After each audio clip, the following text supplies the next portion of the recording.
Let's move forward with this idea of fiscal issues, macro fiscal issues of integrating adaptation into the mainstream economic policies, fiscal frameworks, and such. This is another good example of how disaster-prone countries can do better with social welfare, especially for the most vulnerable. If the disaster-prone country as a whole is also vulnerable, which happens a lot across Asia, South America, and Africa, then of course international aid and better planning with the help of, let's say, IMF and so on will be needed. Let's just read through this. Natural disasters take a heavy toll on social welfare in disaster-prone countries. Disaster-prone countries, which are often low-income developing states, are a subset of all climate-vulnerable countries with a substantially higher probability of experiencing weather-related natural disasters in any given year.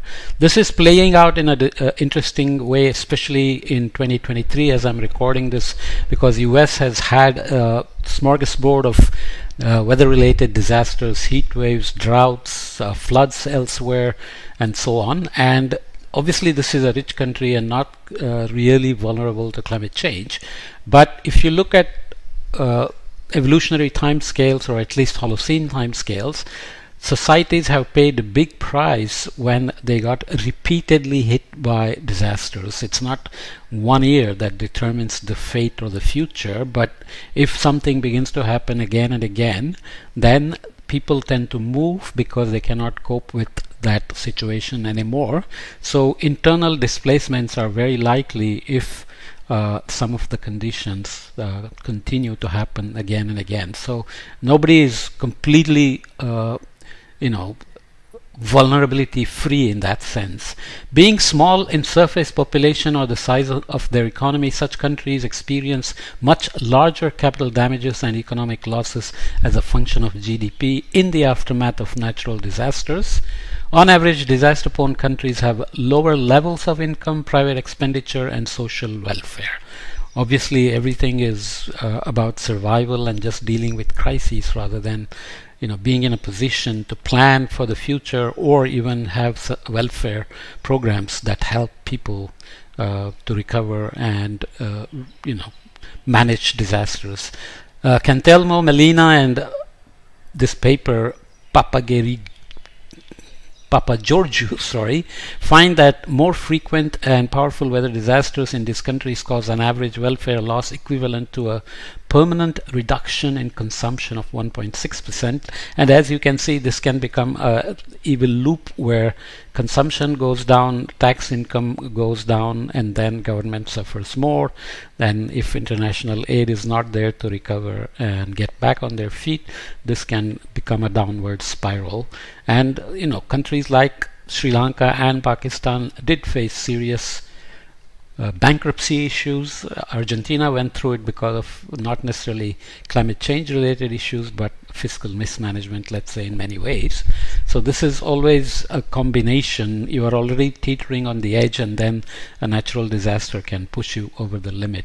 In the absence of adaptation, climate change will exacerbate the divergence in welfare and income between disaster-prone and non-disaster-prone countries. So this, as a whole, in terms of the globally connected economies and markets, this can become a problem that will begin to affect everybody, especially if geopolitical conflicts, let's say that's happening in Eastern Africa, can then cascade into the system as a whole. So climate change has the potential to make weather-related natural disasters more frequent and more powerful, putting greater pressure on social welfare and growth prospects of disaster-prone countries. Macroeconomic models that can simulate uncertainty about weather and economic growth can be used to estimate the effects of change in the probability distribution of natural disasters, their assumed intensity, or both. Okay, so there are papers looking at this. I won't go into details, which you can read up. Next statement, adaptation investment can reduce welfare losses from more frequent and more severe natural disasters, but programs paid for by domestic resources imply a welfare trade-off. Okay, so if you have enough space in the budget, you can obviously add things. Otherwise, it's a zero-sum game, and welfare trade-off is obviously going to be a consequence. International donors can relax domestic trade-offs by expanding the resource envelope of the economy, but cost-effectiveness considerations remain important. International aid, when it comes with all kinds of strings attached or mandates, then it can actually be a handicap, but often these are dependent on the reputation of the country itself in terms of governance, corruption, waste of resources, or inappropriate spendings, and so on and so forth. So it's something that has to be worked out, co-produced between the vulnerable country, disaster-prone country, and the international donors, so that these kind of issues are taken care of, and not just aid being given with mandates that are not realistic. Okay, donors would maximize the welfare impact of their distribution and recipient countries. The impact. Where to emphasize the sentence? You have to be like a news reader. You have to be very good at it. I'm not. Donors would maximize the welfare impact of their contribution and recipient countries the impact of scarce international aid by financing the most cost-effective programs and by strengthening recipient countries' capacity. So capacity building is often very critical. So we looked at this a little bit in box 2 before, which you can go back and listen to.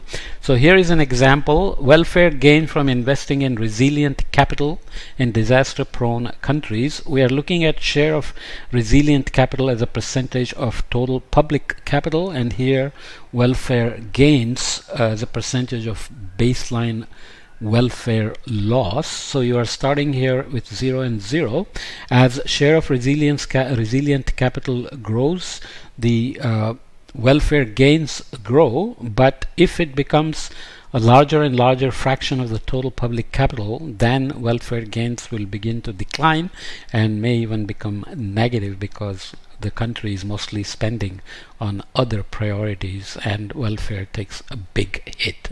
Okay, this is a nice annex with many details on the econometric models and methods. So let me read this part and then we'll come back and go into simulation models. Okay, so estimating climate change costs and adaptation benefits. This is basically the end of the this set of podcasts coming up. In terms of methods, to estimate the impact of climate change on the economy, it is necessary to compare a scenario in which the economy evolves as if climate was stable and a scenario in which the economy evolves in response to a changing climate. So counterfactual world and the real world. Of course, the real world here is about future risks which come with their own uncertainties and priorities that are dependent on room in the fiscal budget and cultural memes, view of climate risk, climate change as a whole, and so on and so forth. So let's read just a little bit. As it is impossible to observe how the economy evolves under two different climates, researchers build scenarios using different methods. Impacts can vary depending on how much adaptation is assumed to occur as a response to climate change. So your future pathways are going to depend on assumed adaptations. Some models allow for no or very minimal adaptation, whereas other models deploy a wide range of responses. Comparison of results across studies is complicated because models used in the literature differ on how much adaptation to include in their estimates of climate change damages. So many uncertainties there.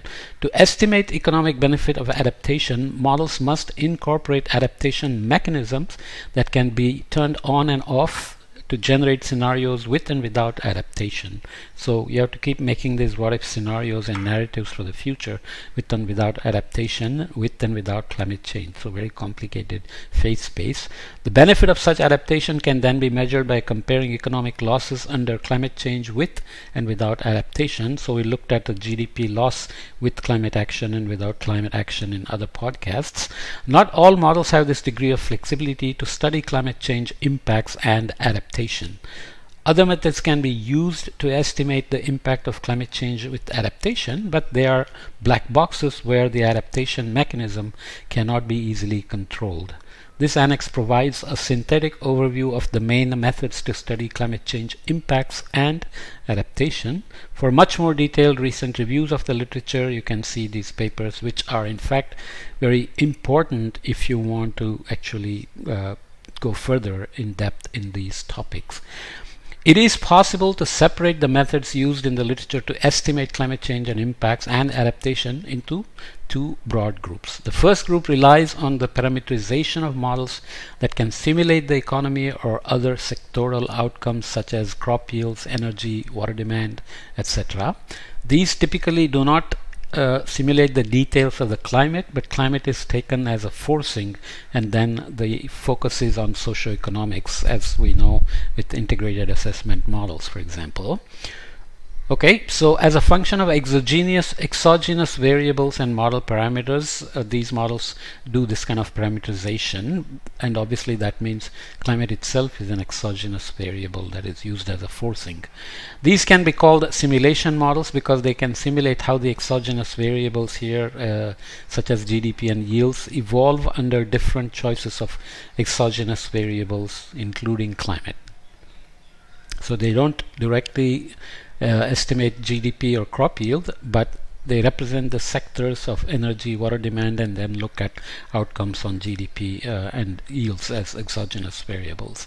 Simulation models can be very complex and computationally intensive. The second group relies on econometric methods to estimate reduced form functions of how climate affects the economy or other variables of interest. Econometric models have a much lower level of detail of simulation models, but also avoid many ad hoc assumptions that are needed in large simulation models. So it's a trade-off. Econometric models, for example, will take temperature change in terms of warming and directly convert it to GDP impact, or they take rainfall distribution change or duration, intensity, and frequency change of rainfall events and convert that into crop yield changes or energy changes, water demand changes, and so on and so forth. So you get simplicity and faster computing of many scenarios, or you get complexity and heavy computational cost, and yet coming with lots of assumptions that are not always clear for the non-experts. Okay, so let me leave this podcast here. Maybe we'll end this set in the next podcast, or maybe we'll need two more, but let's come back and see how that'll work out. Okay, see you in the next podcast.